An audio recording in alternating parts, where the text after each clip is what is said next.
Hi guys, good morning po. Today luto ako ng puto cheese. So, itong recipe na to is galing sa kaibigan ko, shinare niya sa akin. So, ang gagawin ko is lulutuin ko siya. Hope na makita niya to.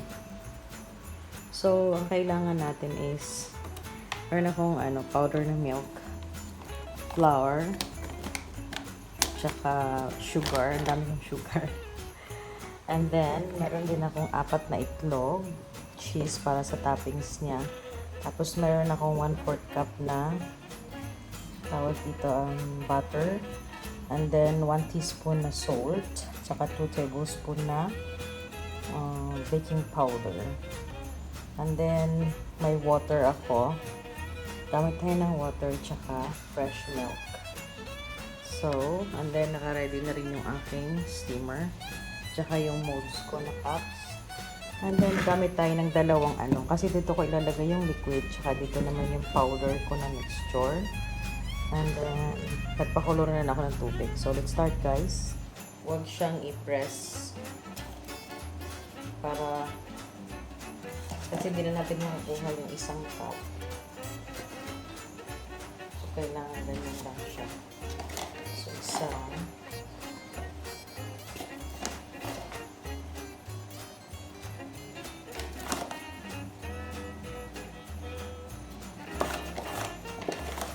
So, 6 cups to dito.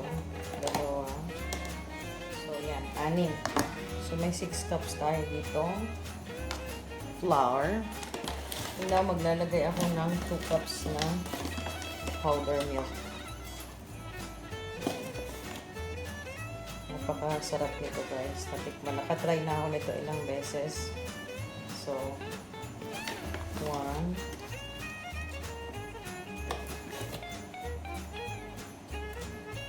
Ayan. So, may milk na tayo dito. 2 cups. 2 cups din na white sugar. Ngayon, kung sobrang tamis para sa inyo, bawasan nyo na lang.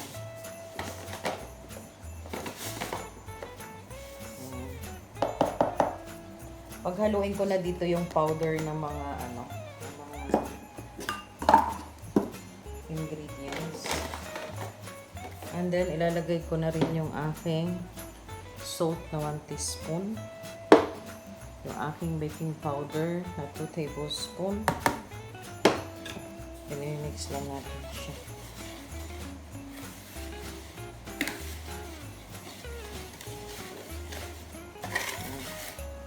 Ang purpose nito naman yung sugar para mamaya pagdatlagay natin ng liquid is madali siyang hindi siya lumps, wala siyang bukol-bukol, parang gano'n. Madali siyang i-mix mamaya.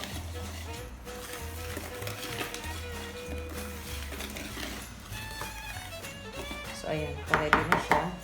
Now, i-prepare ko na yung liquid.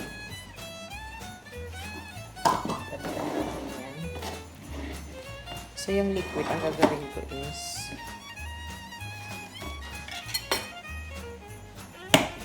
kaya ako ng 4 na egg.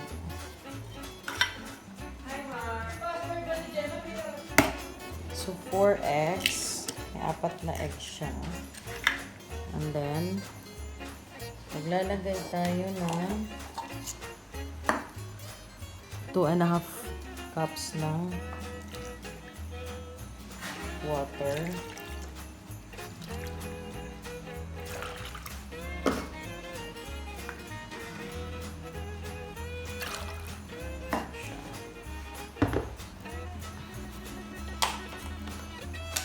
Then 2.5 cups of milk. Ngayon, kung ayaw nyo naman ng fresh milk, pwede kayong gumamit ng evap.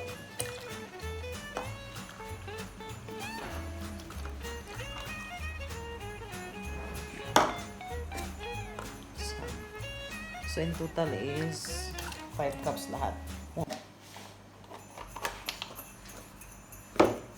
Then, lalagay nyo na yung 1/4 cup na butter.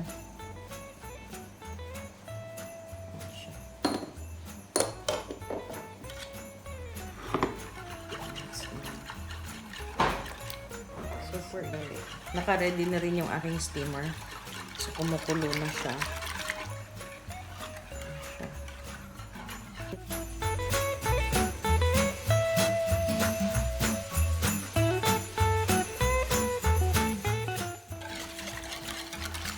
So, ayan na siya. And now, lalagay na natin siya dito.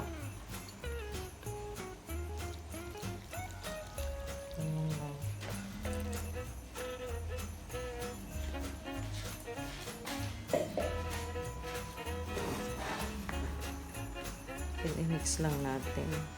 Madali siyang i-mix dahil sa ano, yung granulated na sugar. So, madali lang siyang i-mix. Hindi na siya magla-lumps.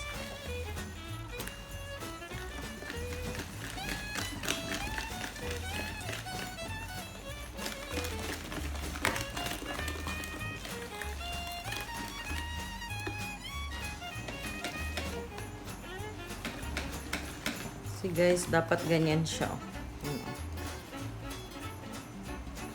Special na to.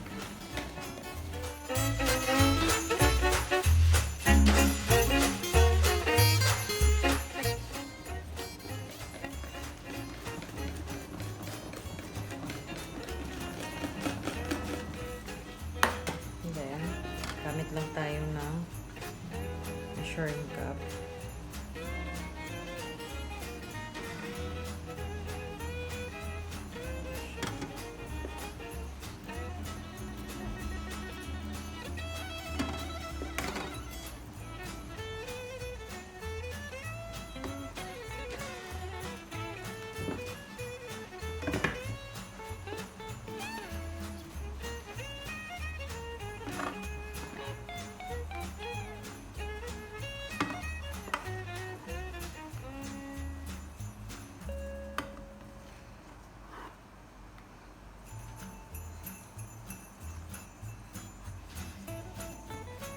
So, ayan siya. Naka-ready na yung aking steamer.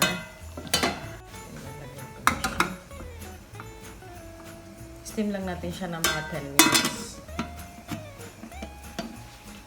Ito guys, after 10 minutes, ganyan siya.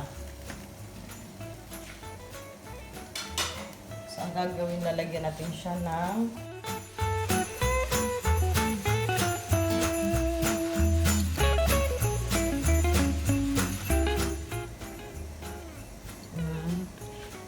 kunti lang, mga 1 minute lang. Matunaw lang. Natin.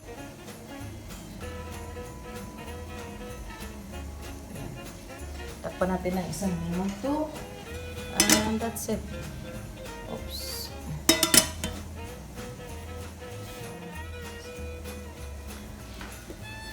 So, ayan na siya.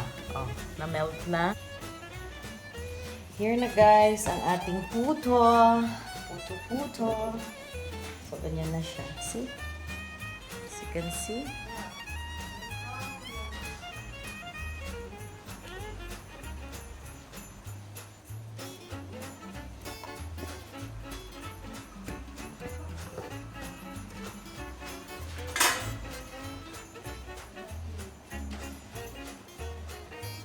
Super lambot.